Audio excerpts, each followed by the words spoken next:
Hey everyone, John Henry here, slingshotfutures.com. Today we're going to be talking about something kind of interesting that really is something that should be talked about more, and that's who is controlling the markets. Now sometimes it's really easy to see who's controlling the markets, right? If I see something like this, pretty obvious the sellers are controlling the market and looking to sell. But when you're in a situation like we had this morning, where it starts off with an inside gap down, meaning that we opened inside of Friday's price action, right? This is the low, we opened here. So we opened with an inside gap down. They dipped underneath Friday's low, came up, made a new high. Came down, made a higher low. Okay, well, we're looking pretty good. Buyers are starting to take over. Went up, and now we have a lower high. Okay, well, then we go back down, and then we have a higher low again. And we're just kind of mixing the bag. So in this type of situation, who owns the market?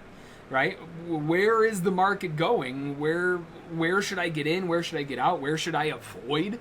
Those are the types of questions that are very difficult to answer when the market's super range bound like this. And that's where we have to go back and look at market context.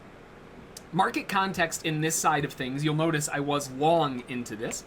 We were buying into the pullback and finally rallied up and were able to exit on a break of a new high of day. But how did we know to go long? Right? Why was I going long? First of all, you have to understand probabilities. Probabilities in this context, just by itself, at best, the buyers have a 55% likelihood that they're going to make it up to a new high because there is no context. Buyers aren't proving anything. Sellers aren't proving anything. They're not really getting any follow through on either end. And when they do run, we have a big run and then a big run back again and then a big run back again and then a big run back. We're not making any decisions. So how did we know to go long? Well, that's where we have to go back and look at Friday's price action. Friday had that big blow off, and we had the low placed in, right? The market opened down, but above that big low. They tried breaking down and failed. Now notice what happened when they tried to break down and failed. When they came down there, we had a situation that we opened up the very next candle with a brick bottom. And what I mean by that is that there's no wick down there. It opened up, and as soon as it opened, whoop, it went up. Right? There was no hesitation, there was no dip down, there was none of that. It was just a brick bottom candle. Now that by itself, okay, whatever, there's tons of those every day. But that happened directly on that level of support. And that is adding confidence to the buyers. And it's pretty obvious given the amount of strength that we rallied up on the upside there. But further enforced by the fact that when the sellers ran down aggressively, they hit that same level to the tick and popped right back off of it again.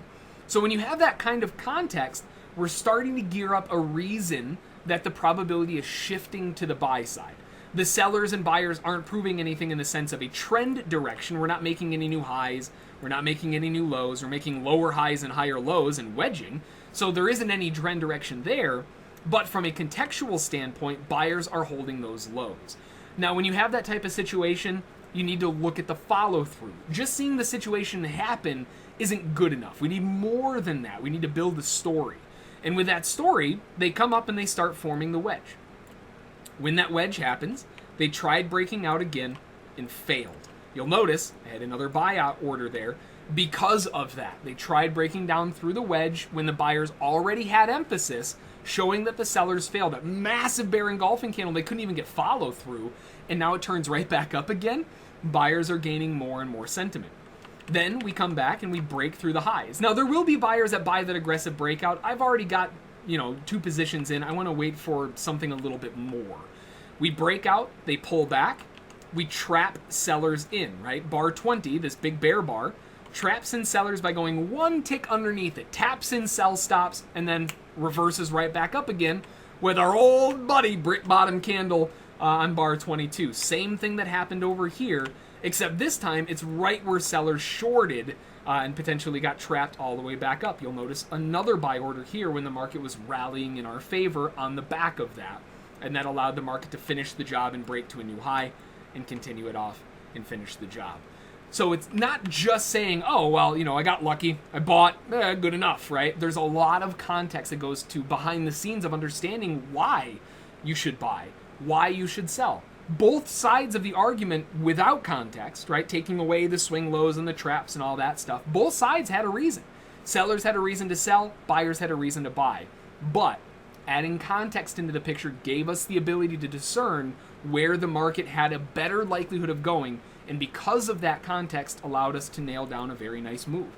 Very good example of reading the small little intricacies that the market can give you sometimes on those contexts, whether it's traps or swing low traps or not making new highs or lows, or they make double tops, etc. All of that kind of stuff is important, and it's something that needs to be factored into the decision. So hopefully you found it interesting. Hopefully you found it useful, entertaining, maybe something you can kind of add to your tool belt if you're not already looking deep into the market context. And as always, that's going to do it. So if you have any questions, feel free to shoot me an email, jbrink@slingshotfutures.com. Until the next video, have a good one, and we will talk to y'all later.